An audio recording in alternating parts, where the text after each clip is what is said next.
नमस्कार माझ्या मित्र आणि मैत्रिणींनो, रोटी कपडा मकान न्यूज चॅनल आणि संघटनामध्ये आपलं हार्दिक स्वागत आहे। मित्रांनो, तुम्हाला माहिती आहे की मी नेहमी गंभीर विषयच मांडत असतो माझ्या प्रत्येक चॅनलमध्ये आणि मी माझी भूमिका त्याच्यासाठी मांडत असतो। लोकांना निवेदन करत असतो, लोकांना विनंती करत असतो, लोकांना जागृत करत असतो। तर मित्रांनो, असाच एक आज नवीन विषय घेऊन आलेलो आहे। मित्रांनो, बघायला गेलं तर हा चालू आहे ऑगस्ट महिना। या महिन्यामध्ये अजून पाऊस चालू राहणार आहे।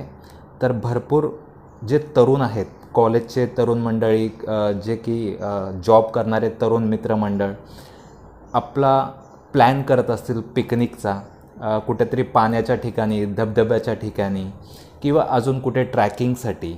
तर या विषयावरती थोडंसं मला आज तुमच्याशी संवाद साधायचा आहे। संवाद साधून तुम्हाला विनंती करायची आहे मित्रांनो। नुकतंच 2-3 दिवसापूर्वी माझे एक मित्र आहेत अक्षय देसाई म्हणून, फार यंग आहेत, बघायला गेलं तर अराऊंड 30-32 वर्षाचं वय असेल त्यांचे। माझे चांगले मित्र होते, माझ्याच स्थानिक एरियामध्ये राहायला होते। आमची चांगली मैत्री होती। वर्षा सहलीसाठी त्याच्या काही मित्रांसोबत पिकनिकला गेला होता, कोणत्या तरी वॉटरफॉल किंवा पाण्याच्या ठिकाणी। तिकडे ते आपलं एन्जॉयमेंट करत होते। त्यांनी जेवण वगैरे केलं, सर्व काही गोष्टी केली आणि त्याच्यानंतर ते पोहण्यासाठी किंवा काही गोष्टींमुळे ते पाण्यामध्ये पोहायला गेले। आणि मित्रांनो, माझ्या मित्राला पाण्याचा अंदाज घेता आला नाही आणि त्यामुळे त्याची प्राणज्योत मालवली मित्रांनो। तो त्या पाण्यामध्ये वाहून गेला आणि दुसऱ्या दिवशी त्याची डेड बॉडी मित्रांनो पोलिसांना पुढे भेटली। मित्रांनो, खरंच फार दुःखद घटना आहे। फक्त हाच मित्र नाही, माझ्या आयुष्यामध्ये असे भरपूर किस्से ऐकले आहेत, मी माझ्या डोळ्यांनी पाहिले आहेत। माझे मित्रमंडळी, माझ्या परिवारातले काही असे लोक सदस्य, काही दुर्घटनांमध्ये जीवितहानी झालेली आहे मित्रांनो।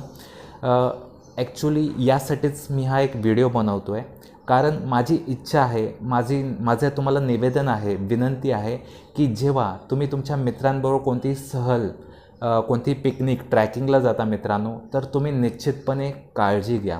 फॉर एक्झाम्पल, जेव्हा तुम्ही कोणत्या तरी पाण्याच्या क्षेत्रामध्ये जाता, धबधब्याच्या साईडला जाता, पोहायला जाता, तर जर तुम्हाला पोहायला येत नसेल, तुम्ही त्याच्यात एक्सपर्ट नसाल, तर तुम्ही पाण्यामध्ये उड्या घेऊ नका, पाण्यामध्ये उतरू नका मित्रांनो। आयुष्य फार सुंदर आहे, आयुष्याची किंमत लावता येत नाही। विचार करा,